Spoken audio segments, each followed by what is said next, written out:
Komisi Pemberantasan Korupsi mengungkap 3 rumah sakit mengakali jumlah klaim layanan BPJS Kesehatan. Praktik kecurangan atau fraud ini adalah klaim fiktif yang membuat jumlah tagihan perawatan kepada BPJS Kesehatan jauh lebih besar dari jumlah seharusnya. KPK bersama PKJKN dan lembaga lainnya sudah memeriksa setidaknya 9 rumah sakit. Namun, baru 3 rumah sakit yang sudah terbukti melakukan fraud yang diduga menyebabkan kerugian hingga 35 miliar rupiah.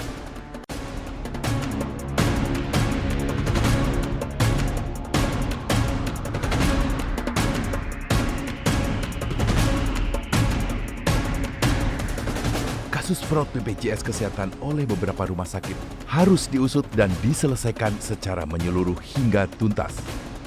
Aparat penegak hukum diharapkan tidak setengah-setengah mengungkapnya.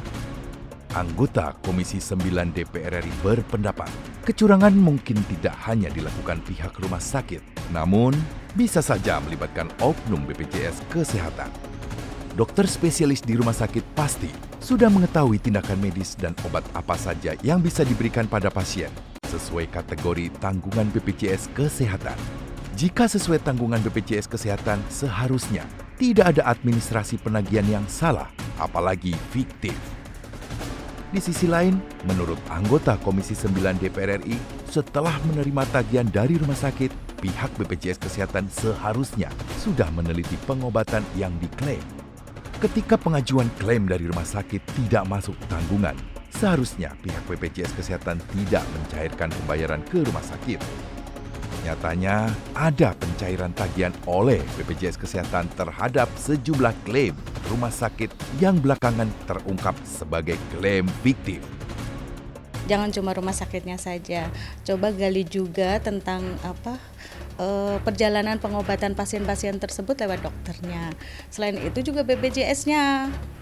Jangan cuma dari rumah sakitnya semuanya, karena kalau itu sudah diklaim itu berarti ada kesinambungan antara dari rumah sakit dan dari pihak BPJS. Jadi kalau BPJS ada penemuan, ya semuanya harus diungkap, jangan separuh-separuh.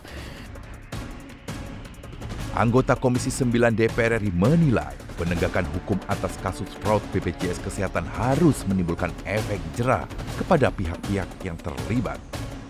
Kerjasama antara rumah sakit dengan BPJS Kesehatan seharusnya secara cermat dan kehati-hatian sehingga bisa mencegah peluang atau celah melakukan kecurangan dalam bentuk apapun. Pasalnya, kecurangan dalam program BPJS Kesehatan sekecil apapun akan merugikan masyarakat dan negara. Kalau tidak ada pendekatan dari efek jera, saya potensi di kemudian hari adanya hal seperti itu bisa terjadi kembali. Misalnya nih, ditemukan ini kemudian saat diadministrasi ya, selama ini hanya sebatas pemutusan hubungan kerjasama antara BPJS dengan rumah sakit, begitu sudah diputus, kemudian hari bisa mengajukan kerjasama dengan BPJS lagi. Nah, itu tidak mendidik saya kira. Dengan adanya kasus fraud oleh sejumlah rumah sakit, BPJS Kesehatan harus segera melakukan pembenahan sistem dan aturan. Kategori tindakan medis dan obat yang masuk tanggungan BPJS Kesehatan harus bisa diperjelas. Bahkan, jika memungkinkan, peserta BPJS Kesehatan bisa memantau benar tidaknya pengobatan yang telah diberikan rumah sakit yang diinput melalui aplikasi digital BPJS Kesehatan. Fungsi pengawasan BPJS Kesehatan terhadap rumah sakit juga harus diperketat dengan menempatkan SDM yang memiliki profesional dan kredibilitas tinggi. Oh, ini pasien dengan sakit ini pembiayaan dari BPJS segini. Selama ini kan seperti itu. Nah, ini harus kita robah. Terus sistem administrasinya juga. Terus itu kan ada yang pakai handphone dan lain-lain. Di situ kan sebenarnya bisa kita cek sejauh mana ini misalnya ditemukan satu orang sakit. Lah saya kemarin nggak ngeklaim itu. Kenapa? Fungsi kontrol pengawasan itu harus diperketat. Item per item itu harus audit, itu harus dipertegas dan diperkuat. Pendekatan saat ini adalah pendekatan dari sisi hukum ya.